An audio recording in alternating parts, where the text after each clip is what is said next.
Hello and welcome to this online video lecture about modifying thermochemical equations.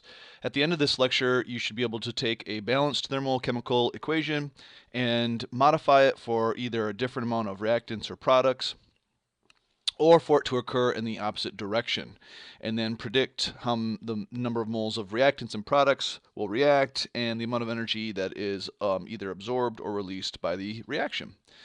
So the reason why you have to learn how to do this is if you're going to continue with the advanced quizzes, sometimes we have to actually add thermochemical equations together.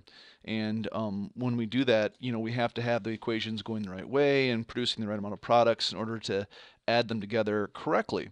So you need to learn how to modify these equations now so that when you get to those quizzes, you can add the equations together correctly. So this really isn't too bad at all. I'm going to go ahead and pause the video and write out a thermochemical equation. Okay, there we go. So this equation and reaction should be really familiar to you by now. This is the combustion reaction of hydrogen and oxygen to produce water. Just a few things to point out before we get going too far here. You'll notice that after every single participant in this reaction, I've included in parentheses its state.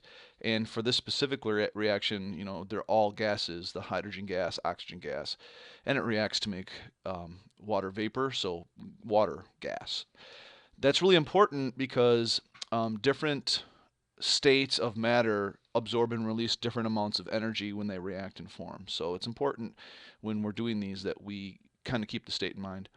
Another thing that you'll notice is on the product side over here, we actually have a number, and what this number is 483.6 kilojoules.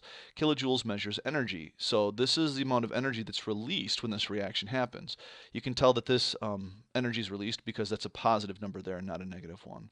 So if this was a negative number on this side, that would be the amount of energy that was absorbed by the system when the reaction happened. Okay, so the very first thing that we're going to talk about is how to take a reaction like this and consider it going in the opposite direction, because that's the easiest. So basically all we're doing here is we're going to say what would happen if I took this arrow right here and I reversed it. So it's going to proceed in the opposite direction. So now I've got 2 moles of water, vapor, gas, water, and that's making or turning into 2 moles of hydrogen gas and 2 moles of oxygen gas. So basically all I've done is I've flipped this. So we almost always include the energy change on the products side, but when you flip the reaction, the amount of energy doesn't change, but its sign changes. So that's the first thing you have to know and remember, is that when a reaction proceeds in the opposite direction, the amount of energy doesn't change, it's the sign that changes. So instead of saying plus 483.6 kilojoules, we're going to say minus 483.6 kilojoules. So that's the first thing that you have to know. If the direction of the reaction changes, if the direction of the reaction is opposite, then you have to change the sign of the energy amount. So let's just write that real quick. Okay, so basically I tried to state it as simply and clearly as I could. What the change is that the reaction is proceeding in the opposite direction, then you have to include the energy still with the products, but it has to have the opposite sign. So if the reaction is in the opposite direction, then you're going to have the opposite sign on the energy. So that's the first idea that you need to know from this. And then we just really have another one, but that one might take a little bit of practice. So let me mark these here. I'm going to scroll. Actually, I'm just going to erase all of this stuff right here. Okay, so here's the other way that you can modify a thermochemical equation like this.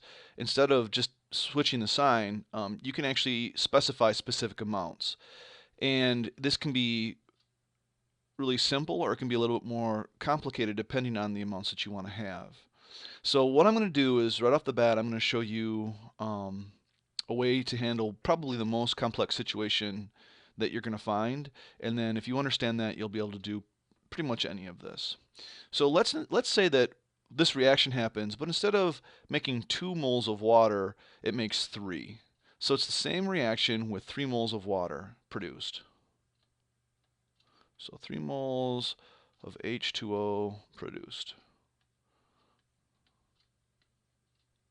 Wow, nice D. Okay, now, so here's how this works. Step one, you have to find the substance in the reaction. So the water's right here. Okay. The next step, and this is, I mean, this might seem like a kind of a long, convoluted way to do it, but trust me, you want to get in the habit of doing it this way.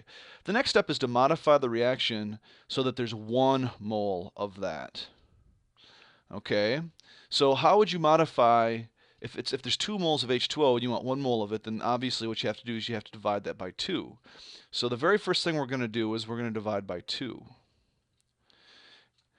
And then we want 3 moles. So if you divide by 2, you'll have 1 mole of hydrogen, and then to get 3 moles, then you'd multiply by 3. Now this is kind of like I'm writing out right here what I think in my head. But here's how this works. It's kind of like algebra, really, when you think about it. If you do this to the water, you have to do it to everything. And so what that means is that we're going to basically go through this equation, and we're going to take everything and divide them all by 2, and then we're going to multiply them all by 3. So let's just start at the beginning with the 2 moles of hydrogen. If there's 2 moles of hydrogen and I multiply that by 2, that's 1 mole of hydrogen times 3, that's 3 moles of hydrogen gas. So there we go. Now we've changed that first one. Okay, now we have the oxygen, and this is where a lot of kids start to freak out because there's already 1 mole of oxygen.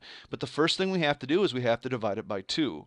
And so listen very carefully to what I'm about to say here. This is one time in chemistry where fractions are your friend. So you want to think about this in terms of fractions. So you had 1 mole of oxygen before, you're dividing by 2, that's a half a mole of oxygen. You multiply that by 3, that's 3 halves of moles of oxygen. Another way of saying 3 halves, a simplified form, is 1.5. And you're actually going to want to write that. It's 1 1/2 moles of oxygen gas. Now I know that looks a little weird, but that's exactly how you do this. So then we come to the hydrogen, and remember the whole point of this was trying to get 3 moles of that. So 2 divided by 2 is 1 times 3 is 3 moles of not hydrogen, I'm sorry, water, gas. And then finally we come to the energy amount. Now we have to do the exact same thing to the energy amount that we did to everything else. So we're going to divide it by 2 and then multiply it by 3. So let me just pull up a calculator here really fast. Okay, and we're going to take 483.6. We're going to divide it by 2, and then we're going to not add, we're going to multiply by 3. Okay, so 725.4. So plus 725.4 kilojoules. And that's how you do that. So I would always do 2 steps. Step 1, for whatever amount that's been specified, you want to divide by how many moles of that there currently are to get 1 mole. That's what's happening right. That's where the divided by 2 comes from, right? We divided by 2 to get 1 mole of water, right? Because we want 3 moles of water, remember?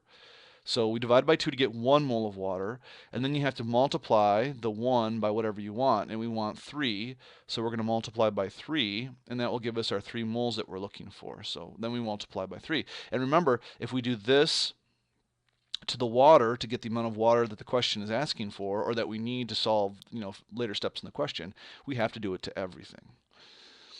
And then the only last thing I need to explain in this video is that you might have to use both of these steps combined. So it might specify an amount, which will, you'll have to do exactly what we just did here, but it also might say that the reverse reaction is happening. And so you'd actually do both things. You would modify the amounts of everything that are in the equation, plus you'd have to flip the sign of the energy because it's happening in the reverse direction, just like we learned at the beginning of this video. So there you go. That's how you modify a thermochemical equation to get a certain amount or of a product, or to get a product instead of a reactant, or vice versa. If you have any questions, as always, ask them in class, and thanks for watching.